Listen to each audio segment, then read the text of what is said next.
50-এর দশকের মাঝামাঝি বাংলা ছবির গান তখনও বেশ কিছু প্রতিষ্ঠিত গায়ক সুরকারের দখলে।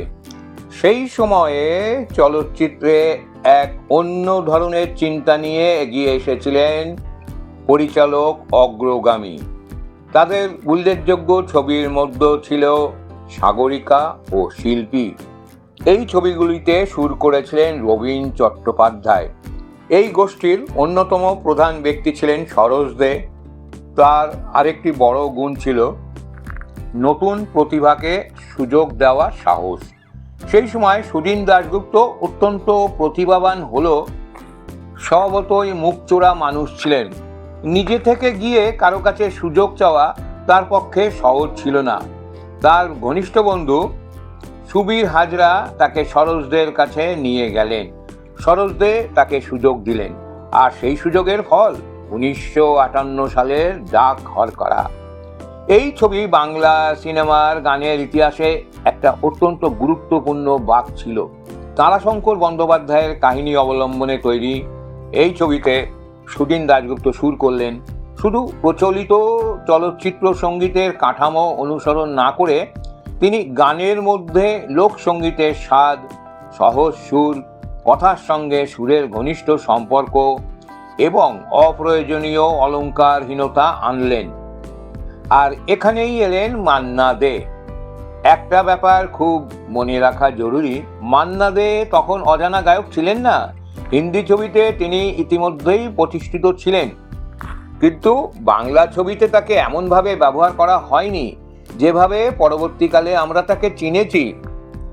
ডাক হরকারার বাউল অঙ্গের গানগুলির জন্য সুদিন দাশগুপ্ত মান্না দের নাম প্রস্তাব করেন।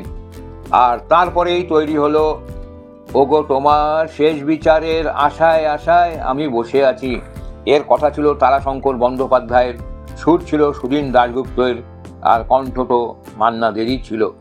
গানটির আরো চমৎকার একটি গল্প আছে। ছবিতে গানটি গাওয়ার কথা ছিল শান্তিদেব ঘোষের, কিন্তু সুদিন দাশগুপ্ত মনে করলেন এই গানটি মান্না দেই গাইবেন। দুজনকে সামনে বসিয়ে গান গাওয়ানো হয়। মান্না দের গান শেষ করার পর শান্তিদেব ঘোষ নিজেই মেনে নেন মান্না দের কণ্ঠেই হওয়া উচিত এই গানটা। আরও একটি মজার তথ্য, এই গানটির বিশেষত্ব ছিল এর অত্যন্ত সংযত বাদ্যযন্ত্র ব্যবহার। একটি সূত্রে একে দোতলার রিদম নির্ভর পরিবেশনের কথা বলা হয়েছে। এরপরে আসছি আমি উত্তম কুমার ও মান্না দের কম্বিনেশনে। এখানে গল্পটা একটু বড় হয়ে যায়, তাও আমি বলবো। তখন উত্তম কুমার পর্দার গানের সঙ্গে হেমন্ত মুখোপাধ্যায়ের কণ্ঠ প্রায় অচ্ছেদ্য হয়ে উঠেছিল। কিন্তু সুদিন দাশগুপ্ত সেই প্রতিষ্ঠিত ধারণাকেও প্রশ্ন করলেন। 1959-এর গলি থেকে রাজপথে উত্তম কুমারের লিপে মান্না দেকে দিয়ে গাওয়ানো হলো লাখ লাখ লাখ ভেলকির খেলা। এটাই ছিল উত্তম কুমারের জন্য মান্না দের প্রথম রেকর্ড হওয়া গান। যদিও পরে শঙ্খবেলা মুক্তি পেয়ে এত জনপ্রিয় হয়, সাধারণভাবে অনেকেই শঙ্খবেলাকেই প্রথম বলে মনে করেন। তারপর 1966 সাল শঙ্খবেলার সেই বিখ্যাত গানটি কে প্রথম কাছে এসেছি, এই গান যেন বাংলা সিনেমার প্রেমের গানের ভাষাটাই পাল্টে দিল। সুদিন দাশগুপ্ত, পুলক বন্দ্যোপাধ্যায়, উত্তম কুমার ও মান্না দে চারজনের সৃষ্টিশীল মিলনে তৈরি হলো এক নতুন রোমান্টিক অভিধান। আর তারপর তো একের পর এক আসতে লাগলো মান্না দে উত্তমের অ্যান্টনি ফিরিঙ্গি, নিশি পদ্ম, চৌরঙ্গী, জীবন মৃত্যু, স্ত্রী, ছদ্মবেশী। উত্তম মান্না জুটি বাংলা ছবির গানের এক অবিস্মরণীয় অধ্যায় হয়ে গেল। তাহলে অগ্রগামী গোষ্ঠীর আসল কৃতিত্বটা কোথায়? এটাই এবার আমি আপনাদের খুলে বলছি। অগ্রগামী গোষ্ঠী শুধু সিনেমা বানায়নি, তারা নতুন মানুষকে সুযোগও দিয়েছিল। সরোজ দে যদি সুদিন দাশগুপ্তকে সুযোগ না দিতেন, তাহলে হয়তো তার অসাধারণ প্রতিভা সিনেমার জগতে পৌঁছতে আরও সময় নিত।